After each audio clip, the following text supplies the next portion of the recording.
কোনো মুসলমানের আকীদায় যদি সমস্যা থাকে, অর্থাৎ কবর, মাজার, পীরের উপর দৃঢ় বিশ্বাস করে যে এগুলো থেকে দুনিয়া ও আখিরাতের কল্যাণ কামনা করে, আল্লাহ ও রাসূল সাল্লাল্লাহু আলাইহি ওয়াসাল্লাম প্রতি ভ্রান্ত ধারণা পোষণ করে, এ ধরনের ব্যক্তিদের পার্থিব সাহায্য সহযোগিতা করার বিধান কি, আর এ ধরনের ব্যক্তিদের সাথে সম্পর্ক কেমন হওয়া উচিত?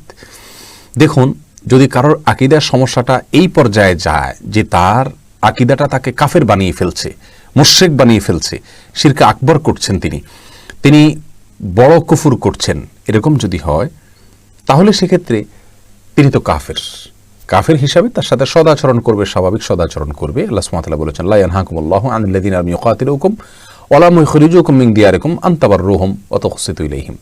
অমুসলিমদের মধ্য থেকে যারা তোমাদের মাতৃভূমি থেকে বের করে দিচ্ছে না, তোমাদের প্রতি জুলুম করছে না, তোমাদের হত্যা করছে না, তাদেরকে তোমরা সদাচরণ করতে তাদের সাথে আল্লাহ তাআলা বারণ করেন না, নিষেধ করেন না। অতএব সেই হিসাবে তার সাথে সদাচরণ করা যেতেই পারে, কিন্তু অন্তরঙ্গ বন্ধু হিসাবে তাকে গ্রহণ করার কোনো সুযোগ নেই।